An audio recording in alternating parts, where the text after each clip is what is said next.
and to the republic for which it stands, one nation, under God, indivisible, with liberty and justice for all.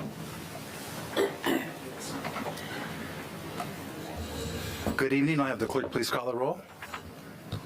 Supervisor Fountain? Here. Clerk Chopu? Here. Treasurer Horning? Yes, here. Trustee Germain? Here. Trustee McMillan? Here. Trustee O'Connell? Here. Trustee Petrucci? Absent. Thank you. Item number 4 is approval of our agenda. So moved. Support. Motion by trustee O'Connell, second by clerk Chopu. Any discussion? Being none, all those in favor say aye. Aye. Those opposed, nay. Motion carries. Thank you. We have call to the public. Anybody that would like to come to a call to the public, there's a microphone here. Please state your name and address. You get 3 minutes. And this is being televised around the globe and maybe beyond. We don't know for sure. But welcome. All right. Well, thank you very much for the welcome. My name is Jeff Scott, and I'm here tonight to share with the Township Board some of the concerning actions taking place in the Heartland Consolidated School District. Since your constituency overlaps quite a bit, I thought you should be made aware of what's going on. The district has an assault on parents that has made me so angry I've actually agreed to run for school board in 2024 to try to fight some of the injustices I've seen. The district has made some very drastic moves lately to restrict the First Amendment freedom of speech protection of community members and even of board members. In December, the school board president and superintendent made changes to the agenda to remove board reports from the agenda and prohibit board members from speaking on anything not pre-approved by the president and superintendent. In fact, Trustee Blondeel was cut off during her school safety report in December because the president did not like her comments. Yesterday, one of the trustees at their normal board meeting said he was being silenced, and silencing him was no different than silencing this entire community because that's who he represented. One parent yesterday compared it to North Korea or China because she felt that parents were being completely silenced and cut out of the process. Last week, the district assaulted the freedom of speech of parents and community members by blocking all comments on district-run social media after some parents, included myself, questioned some of the central office decision-making practices. The Supreme Court has ruled that government-run social media pages are indeed a public forum, no different than the town square of the past. And governments do not have the right to shut down public forums just because they don't like the conversations. You might ask, what could make the district so desperate to stop public discussion? You may know that a few years ago, the Department of Justice began investigating Heartland schools, and their findings were that the administration was insensitive to racial issues. Not happy with the findings, the superintendent has continually tried to restructure the narrative and blame students and community members rather than taking the actions necessary to correct his conduct. Now, 2.5 years later, the DOJ has told him that they're not happy with his progress, and their intent is to extend DOJ oversight in the community. There's currently negotiations going on between the superintendent and the DOJ, and I've heard that their involvement could last another 4 years or more. His intent is to make sure that the public has no knowledge or input on this until the ink is dry. And that's why he is silencing the community. I ask this board to please reach out to anyone you know in the school district and try to help them see that public discourse and discussion is a necessary part of our process. Because nothing will hurt this township more than a school district that takes a turn for the worse. Unfortunately, I have some family commitments, so I'm unable to stick around to the end of the meeting, but Trustee O'Connell has been generous enough to take my contact information, and I've asked her to make it available to any of you if you're interested in discussing further what you might be able to do to help continue the conversation to make the school district understand that freedom of speech is important. I commend you guys for having board reports on your agenda for having open social media policies. And this is kind of nice. At the school district meetings, somebody sits there with a clock, and as soon as it gets to about 2 minutes and 45 seconds, a linebacker rushes you out. So I appreciate. We have one. I got it. It's an egg timer, though. I appreciate it. I thank you very, very much for your time and your service to the community. Thank you. Thank you. Thank you. Okay, we got a lot of other people here for call to the public. I believe this is going to be pertaining to paving Pleasant Valley Road, correct? So if you'll just allow the board, give me just a couple minutes just to talk about the process. We typically don't do this, but since everybody's here, it's something that we've done in the past. And the process for paving any roads in Heartland, we don't own any of the roads. They're all either owned by the federal government or the state of Michigan and maintained either by the state of Michigan or the road commission.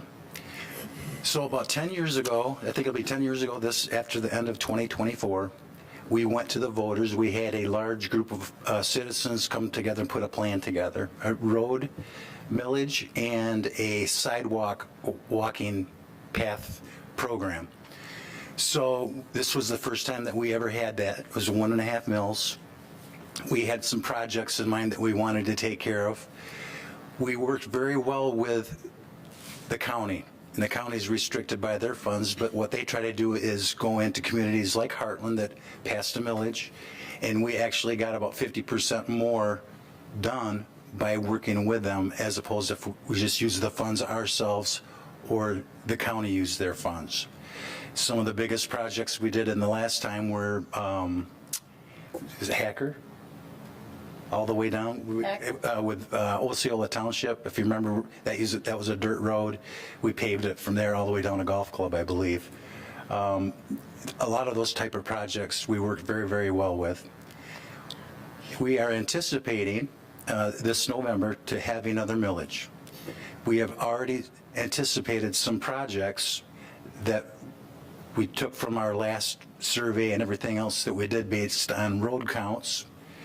And there's 2 roads that came to the forefront. One was Bergen Road and one was Pleasant Valley. To anticipate shoveling in the ground ready, because that's where you can get some grant dollars, all of those have to be vetted out and have surveys and have a plan already in place. So we utilized the county's expertise because there's the ones that engineer the roads themselves. Both of those projects are shovel ready at this point. So if the millage, assuming again that this board goes forward with a millage, it's going to be voted on by the citizens of Heartland Township. I believe at this point we have discussed it still being a 1.5 mils, which is what we had last time. And I'm just going to give rough numbers that it would be just north of $10 million over that 10-year period. We anticipate garnering another $7 million from Livingston County Road Commission to do projects above and beyond what we would be paying for in our community. So I just wanted to have everybody have a chance to let you know that we are continuing to work towards those projects, but nothing else will get paved or improvements will be made. They will be very, very minimum without a millage. So I know this is premature because we've talked about it, but we have nothing officially put in line yet. I believe we have until August 1st roughly to have the language for the ballot that would be on again at the November election. So did I miss anything, Mike? Nope. Okay. You covered it pretty well, yeah. Okay. Yeah, like you said, we work with Livingston County Road Commission. In doing a millage, that frees up some funding with the road commission as well. They contribute quite a bit to it, as Supervisor Fountain said. And that's a partnership that we have to get roads paved. Right. So, and these dollars are not for subdivisions. No. It's all for the public roads. Yep. And the philosophy that we've used in the past is to pave the roads around M59 and US 23 so the locals have a place to go other than that intersection. So that's why like Clark Road here and Dunham this was before that, but we had a developer pay for that, the developer that did the Myers complex. That was part of their PD agreement to help pay that. Hacker Road was another one that we wanted to do, and there's others as well. And it's my understanding that like Pleasant Valley, the road that you're interested in, it's paved all the way from Flint all the way to just south of 59. Then you have that gap for 1.5 miles, and then it picks back up. And why our township board here had discussed that is it important because it's another around this intersection way to travel to get to 59 to the freeway. So that's kind of what we've been doing. You'll notice we did a lot of work with limestone this year, starting out Cullen Road, and we went down Krause, and we went Cullen all the way up to get it close to Clyde Road.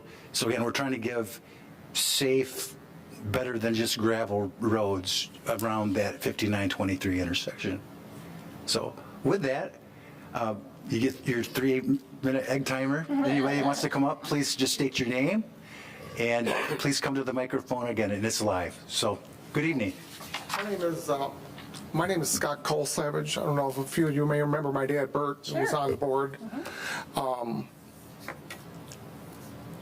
When I go on Bergen Road, I have my daughter has some friends on that road, and I've never seen hardly anything there. I get what you're saying now about having an extra way to go there. And the road was always in good shape. For some reason, that road could be crowned.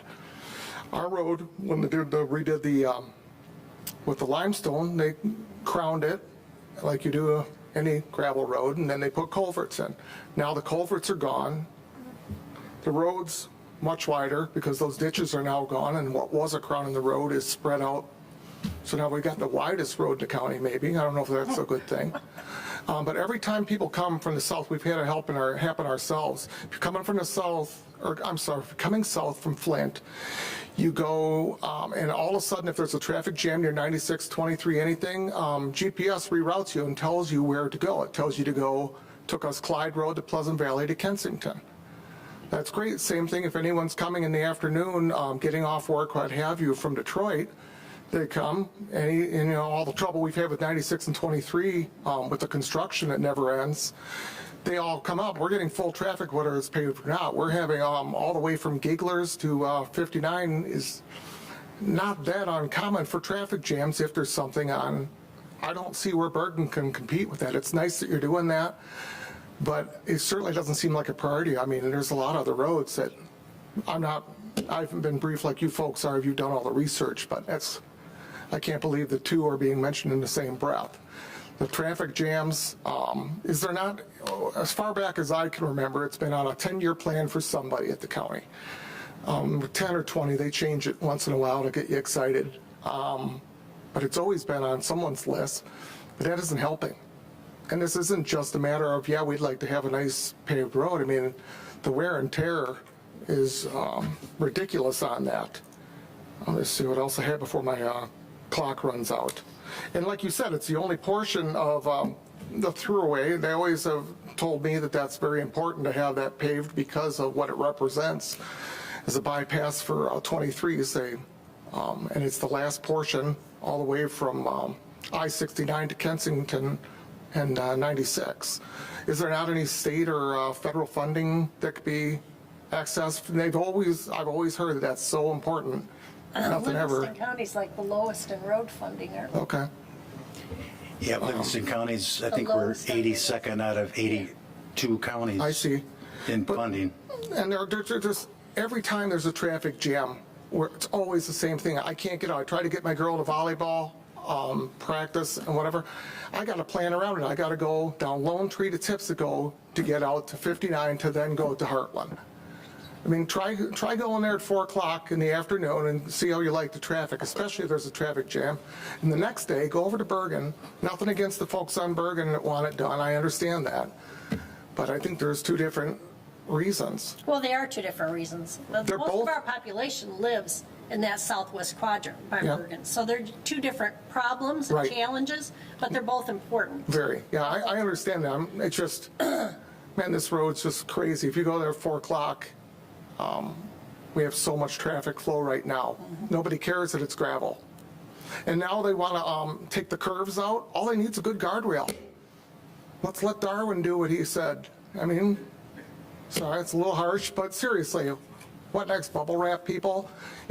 We just need to get some guardrails on the outside. It'll be like slot cars. You hold them in, they keep going. But they want to take all the S-curves out. That's adding millions to the bill probably. Buying the property, straightening the curves out. We can handle curves. So anyway, I'll let you go. I Thank you. appreciate your time, folks, tonight. Thank Yep. you very much. Thank you. Anybody else this evening?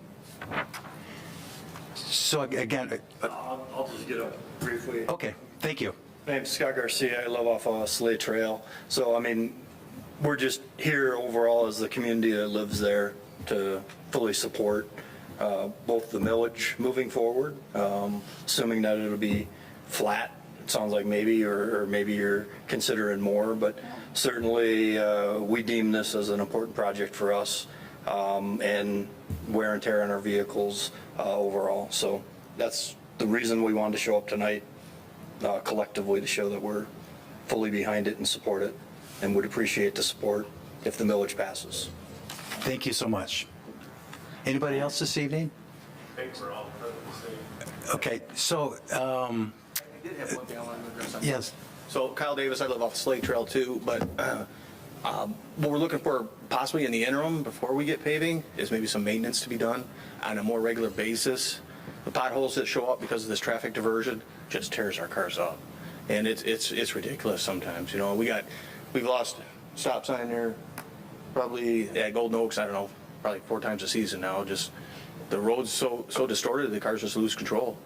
So if we could maybe have somebody keep more of an eye on it, or help us out with the county, trying to get them out there a little more often to take care of that road maintenance while we address this.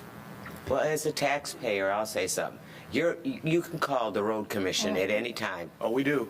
and, get on the thing for the maintenance. Call them up, the road's in terrible shape.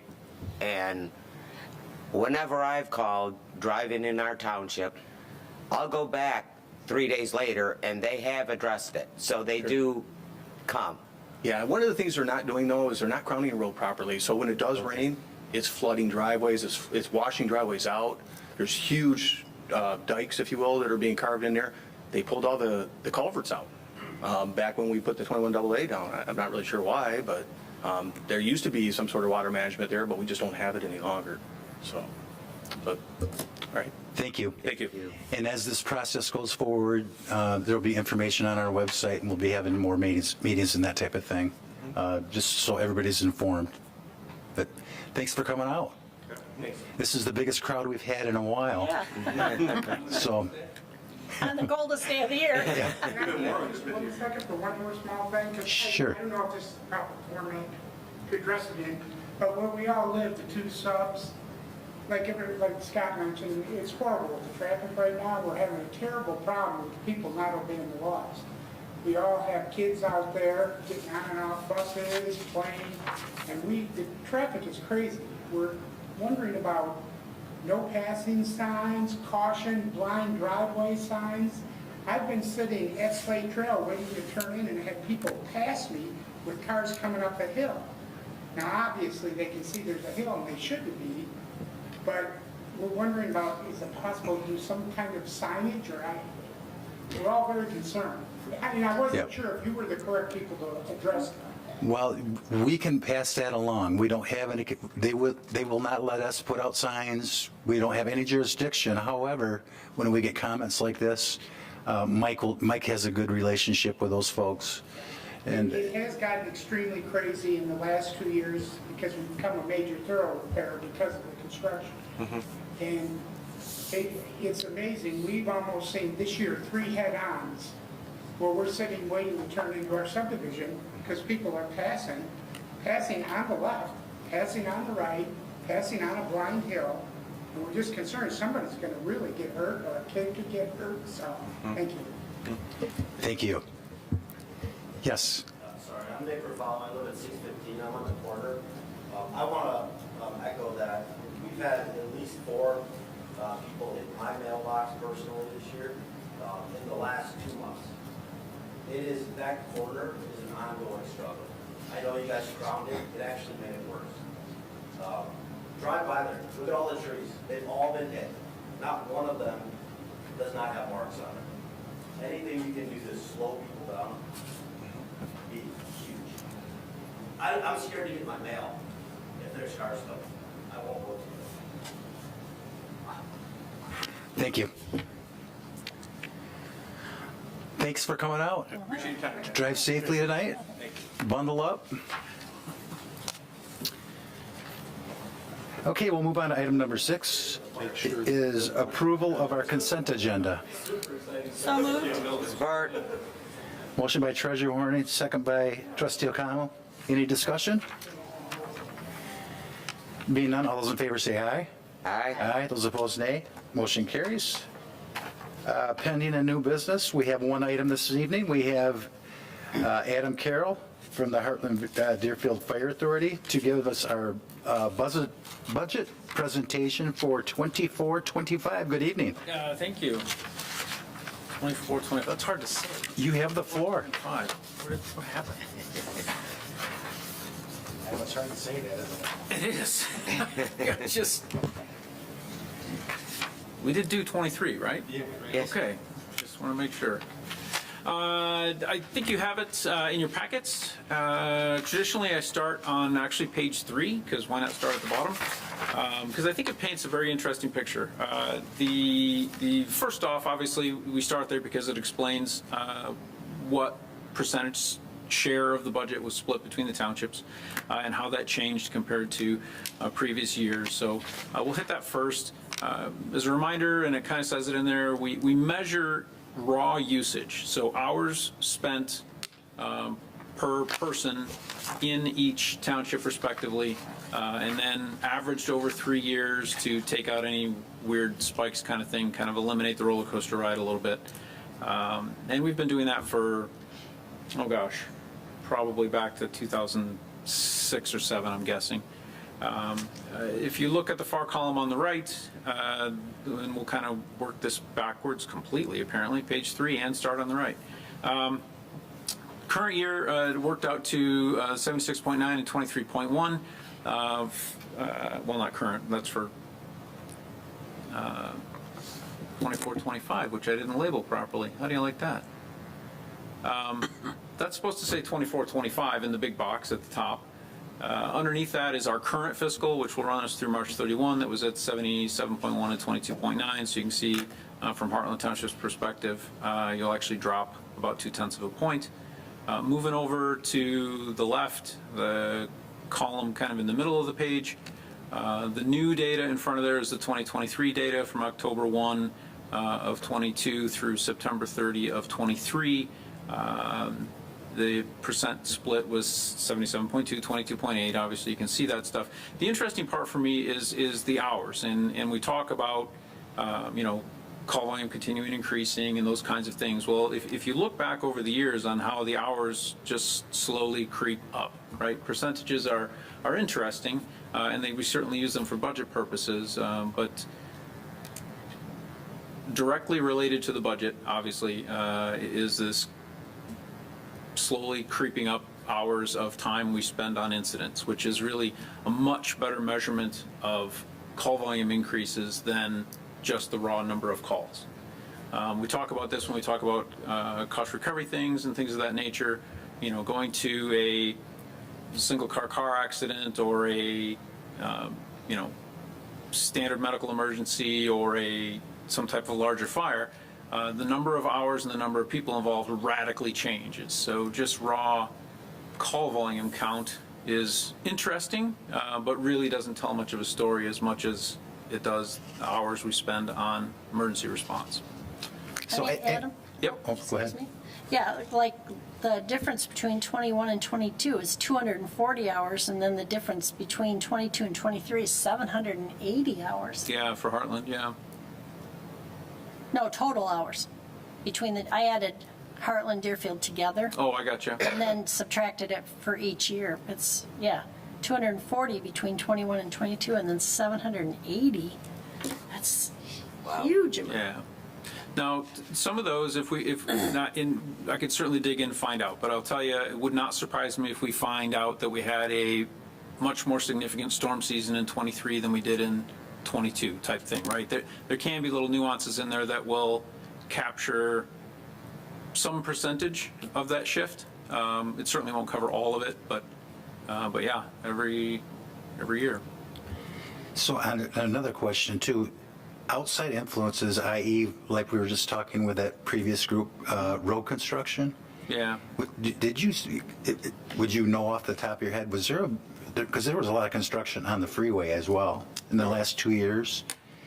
Is there a noticeable impact when there's more traffic and people are really getting impatient? Yes, but not on those roadways that we were speaking of earlier.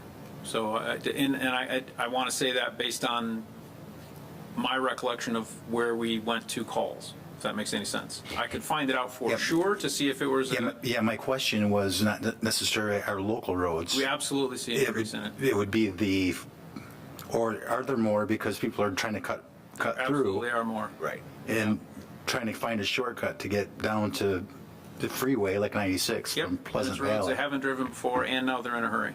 Got it. So that does attest to some of the, Absolutely does. and this is based on hours, Adam? Yes. Yep. So obviously the more serious the accident or the serious the fire, the more time it's going to take. The more time and the more Right. people, both. Yep, It's okay. kind of a little force multiplier. Right. Yeah. Yeah. That standard EMS call up to, the smaller, what we call single company incidents, we're handling with one vehicle, two at the most, and 2 to 5 people at the most, and they're in and out of there in an hour-ish. Where you ramp up to these much larger or more complex car accidents or into larger fires, and you're talking 5, 6, 7 vehicles and 25, 30 people. And for many more hours, it adds up very quickly. The storm responses are kind of unique, right? So that's the one where it really just depends on how they come in. And that's where the call volume thing can be misleading, right? With a staff of, let's say, 20 people in a storm, maybe I can handle 30 calls in 2 hours or less, right?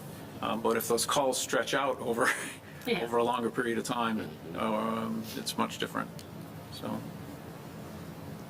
anyway, unless there's more on that, that's kind of the percent split part, and we can kind of bounce back to the top of the document. And one other question just on that, Adam. Do other municipalities like Brighton, do they do the same type of thing? Do they break down their, I don't know. but even like in hours per year?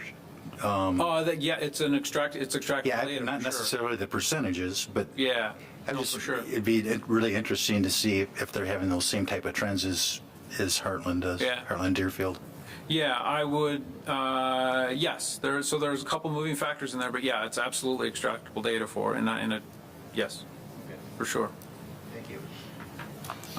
Might be an interesting comparable. See, I'm a data guy, now you got me curious. Maybe. I'll look. I know there will be, I'm just trying to think of the moving factors in there, right? So, for instance, if they change their predetermined medical response plan, that would make a very quick difference in it. I can find out. You're right, it would be interesting data. So what you see starting at the top is the 24-25 proposal is the left column, and then kind of working backwards in fiscal years, including our current amended budget version. And the changes, so I guess staying at the top, to Heartland Township and Deerfield Township specifically, you see those kind of 3 percentages across there. The percentages going across that revenue line that are under each fiscal year are the change in the overall authority budget. The 2 on each of the township line numbers are affected by that shift in percent share, right? So they're never real. Well, I suppose they could be the same if we didn't have a shift in percent share. But generally we do a little bit, so these are a little different, and this year's a representation of that. It's about a 6% shift for Deerfield, about a 4.8 shift for Heartland Township.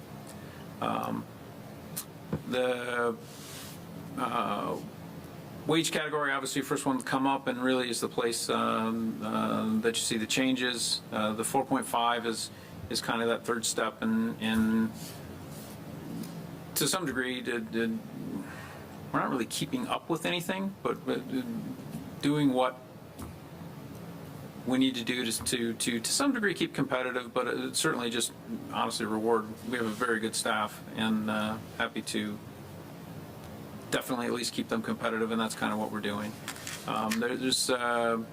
That's done through a whole separate kind of committee work on a compensation comparables and a whole bunch of other stuff that goes on to come up with that, and this was the recommendation that came forward out of that group. The overall change in payroll at 3.5, just because there's other things in there that aren't affected by that 4.5. Hey, Adam, is your Yes, sir. little button, blue button on your It is. microphone? Oh, wait a minute. It was on. Can you just move that? Closer. Move it closer? Okay. Yeah, absolutely. Maybe the fan won't. Okay. Is that any better? Great. Okay. The professional fees, not much of a shift there. The bulk of what we do in there is, as you can see, is really kind of IT computer services. To be specific about that, that is software services mostly. It's not like someone coming in to work on our technology. That's fees we pay to primarily our records management system company for the software that we use, and a handful of other softwares, and then a little bit of I guess repair and maintenance of the existing network inside the stations. The one above that, accounting, is like pretty much all of that. I'm sorry, not accounting. The auditing, annual audit services. The payroll service is just a small fraction of that. Insurance and benefits, like everybody, my only surprise, to be honest, there is that medical insurance didn't go up more. It seems to have a trend of doing that. This year it did, but it was a actual reasonable increase instead of the normal unreasonable increase. The biggest shift for us was in the retirement packages, which is kind of a combination factor because so for instance, like a defined contribution and things of that nature are based on a % of payroll. So if payroll changes, certainly they change, and that's most of what you see reflected there. Otherwise, they were just standard increases from the industry, if you will. Equipment, again, we don't foresee a whole lot of changes in there, only because we don't see a whole lot of purchases in there. If you're familiar, obviously everything has been going up pretty substantially.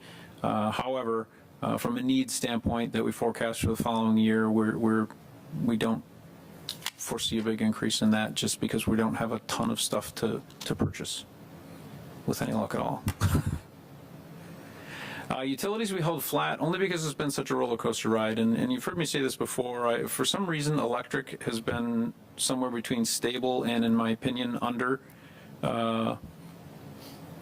increased. Gas is pretty volatile, but electric, for whatever reason, has remained incredibly flat for a long time, which is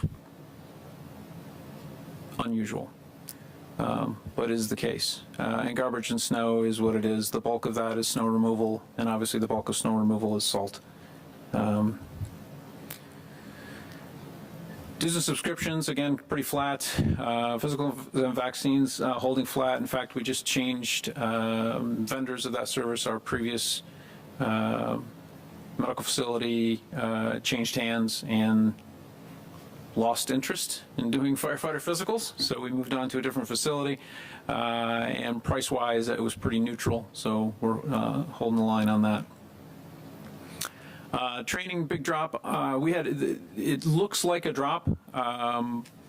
Honestly, the last 2 years for sure, we have been very heavily training centric in some particular certification training areas that we anticipated at that time. The point is they're done now.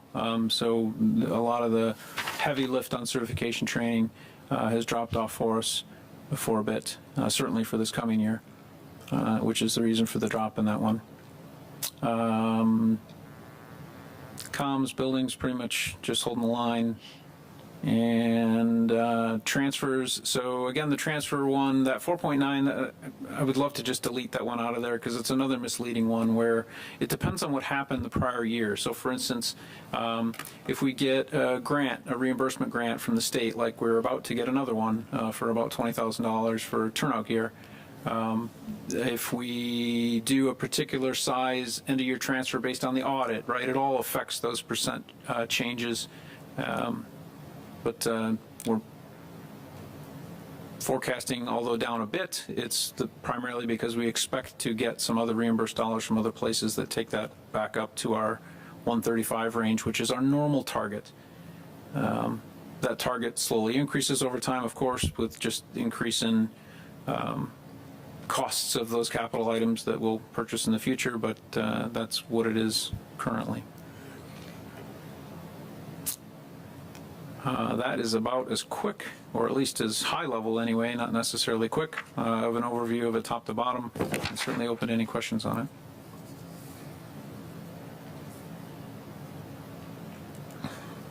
When is your rent going to raise? Which one? When is your rent going to raise? Yeah, the rent, I know. So far it's held. We're pretty happy about that. Yeah. Adam, I was at a meeting you had about 3 or 4 months ago with a bunch of firefighters talking about communication. Oh, yeah.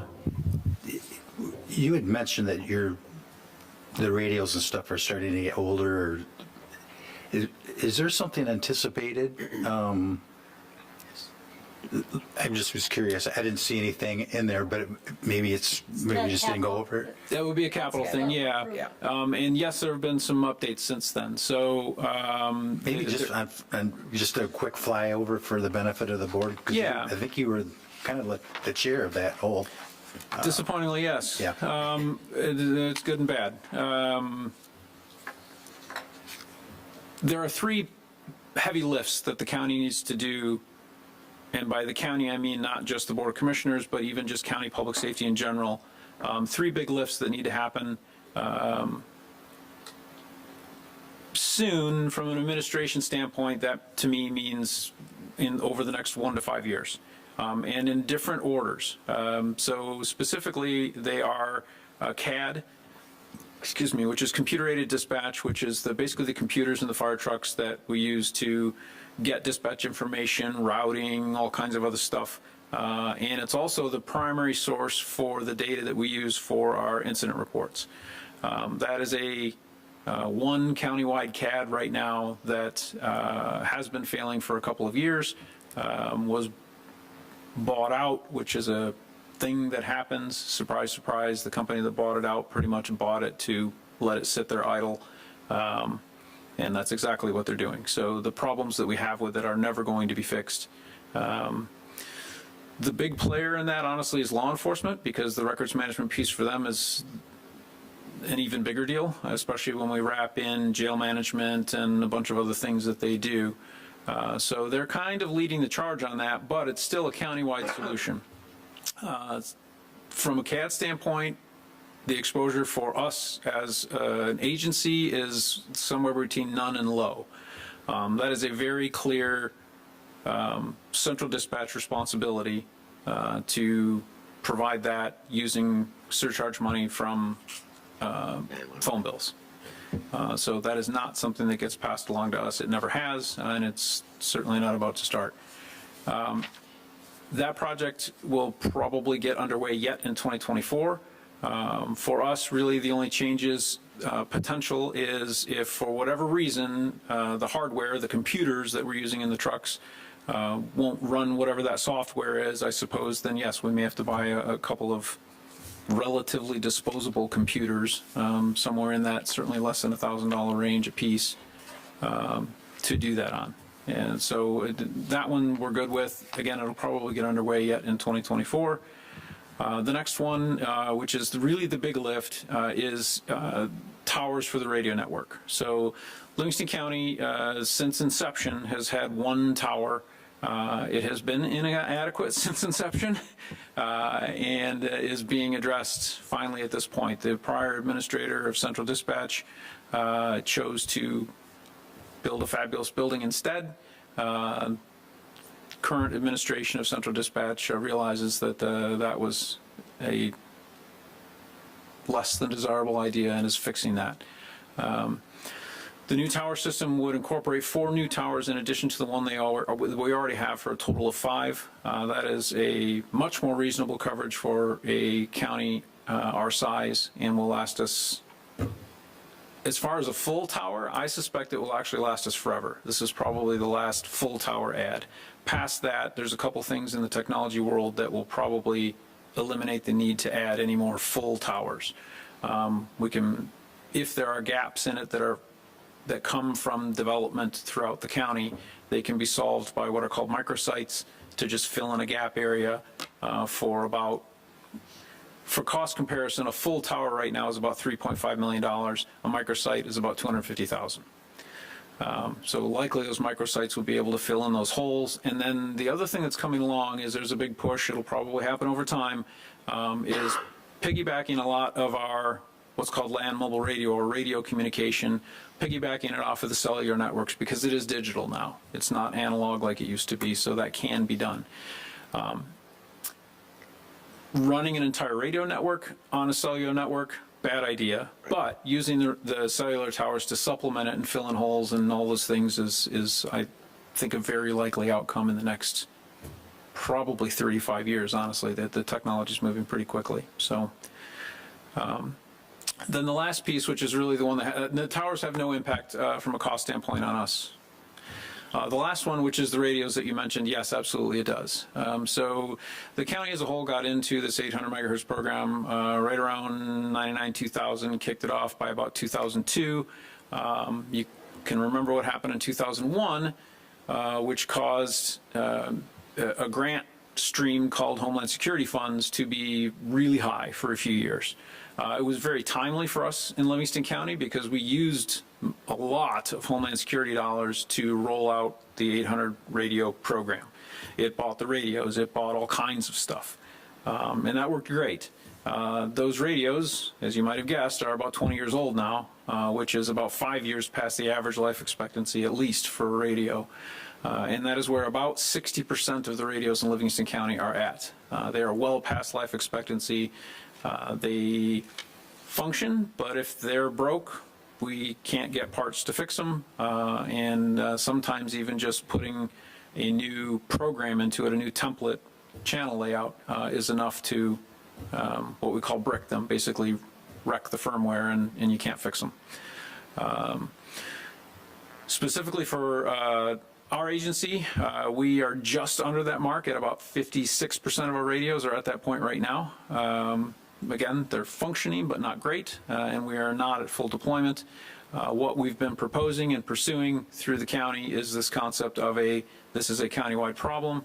There are surcharge dollars to do this with, and specifically when we started this thing, all of the municipalities in Livingston County threw their hat in the ring and said, yes, we want to do one central dispatch. It can have all of our surcharge dollars. None of us get any of that surcharge money other than Livingston County Central Dispatch. So our position has been, hold on, this is a surcharge eligible expense. It's what it's supposed to be used for.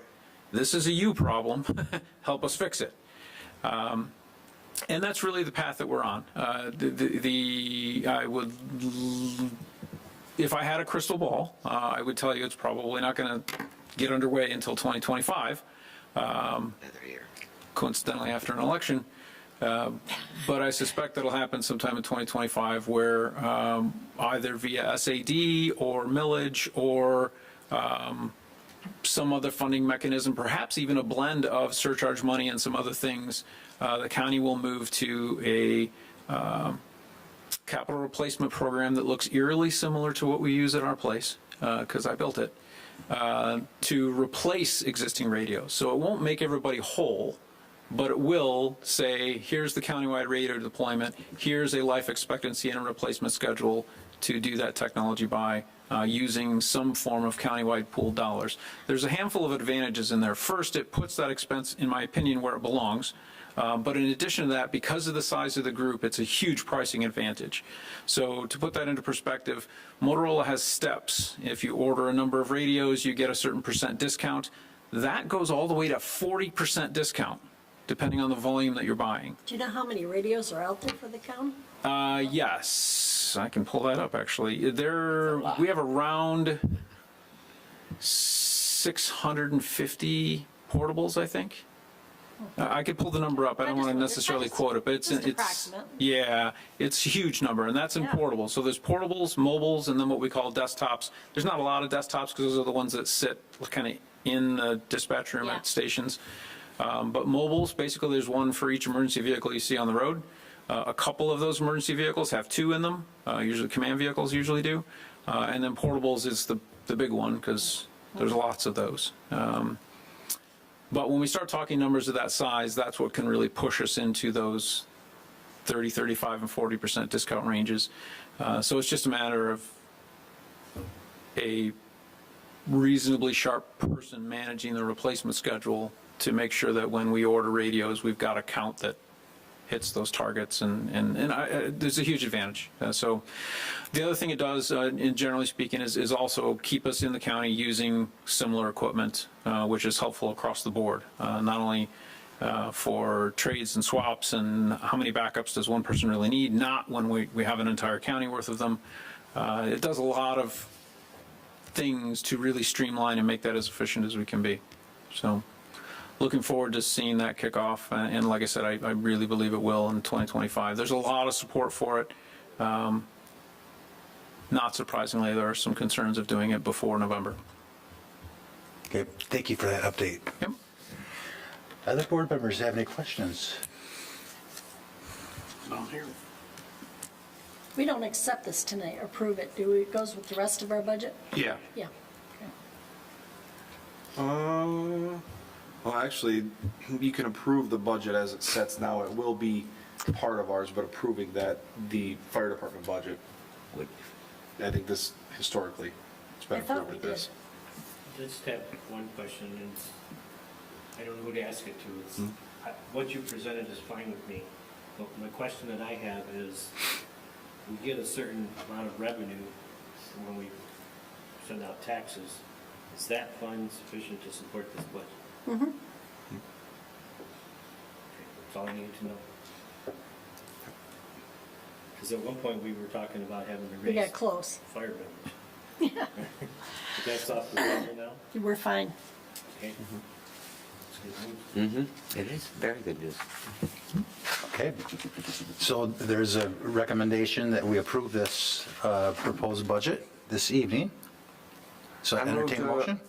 approve the proposed Heartland Deerfield Fire Authority FY 2024-25 budget as presented. Second? A motion by trustee O'Connell, second by treasurer Horning. Would this be a roll call vote, or should we just go ahead and? I think we should do a roll call vote for our budgets. I think we do that for our others. So with that, I'll have the clerk please call the roll. Supervisor Fountain, Yes. Trustee O'Connell, Yes. Treasurer Horning, Yes. Trustee McMullen, Yes. Clerk Trocchio, yes. Trustee Petrucci's absent. Trustee Jermaine, Yes. motion passes. Thank you. Thank you. Thanks, Adam. You bet. Have a great evening and stay Yeah. warm. Thanks, Or Adam. try anyway. Okay, we have our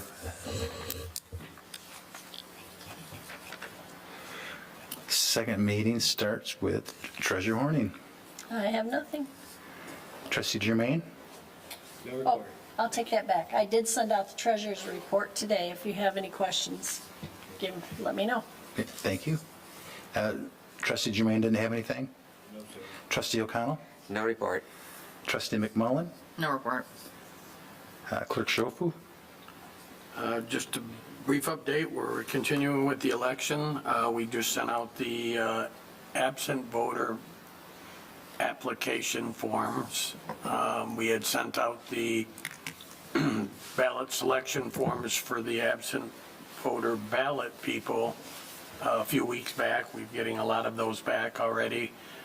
We do have to provide a notice to the absent voter ballot people that have not returned their selection form We have to contact them one more time to ask them to send their selection form back.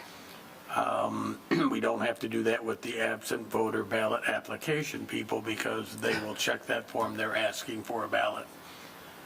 So again, we're working through that process right now. We will still be conducting the early voting beginning the Sunday before, or 2 Saturdays or 2 Sundays before the election through the Sunday of the election. I think it's Sunday through Sunday, whatever 9 days is. But that's where we're at on elections. And then just a brief update on Winterfest. We are continuing with that. We're still picking up a few sponsors here and there.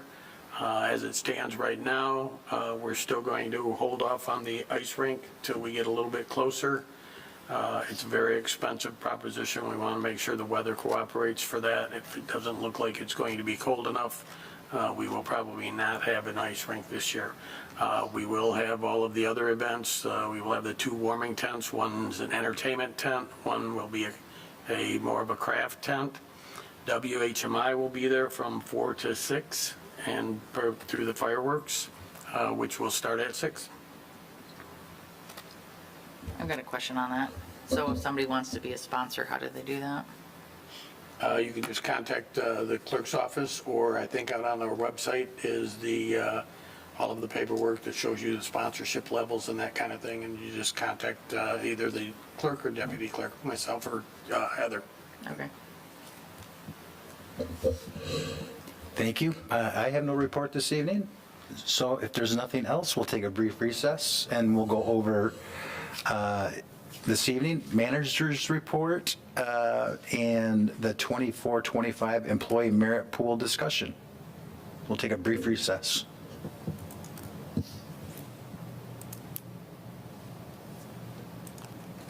Did you want to go in the other room or do you want to stay here? We can go to the other room, because I've got it